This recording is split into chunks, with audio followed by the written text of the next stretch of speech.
வாழ்க வையகம், வாழ்க வளமுடன். வாழ்க்கை மலர்கள். நால்வோர் நற்சிந்தனை.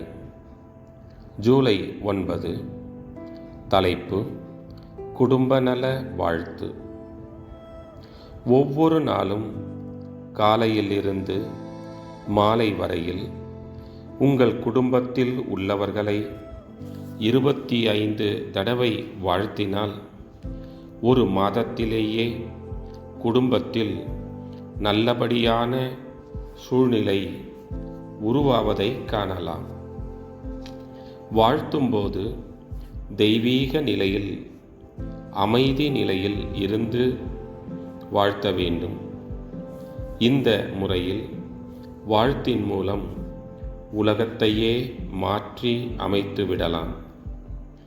நமக்கு தீமை செய்தவரையும் ஏன் வாழ்த்த வேண்டும் என்றால், அவர் அறியாமையினாலே தான் அவ்வாறு செய்தார். நம்முடைய கர்ம சுமையின் விளைவு அவரை தீமை செய்ய இயக்கியது.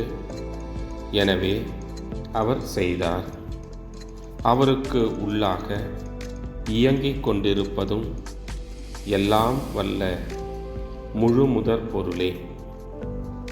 எனவே அவரை மனதார வாழ்த்தி எனது தீய பதிவு ஒன்றை அகற்ற உதவிய அவருக்கு நன்றியும் செலுத்துவேன் என்ற தத்துவ விளக்கம் நம் செயலுக்கு வந்து இயல்பாகி விட்டதென்றால், நாம் ஆன்மீக பாதையில் திடமாக முன்னேறி செல்கிறோம் என்பதற்கு அதுவே அறிகுறியாகும்.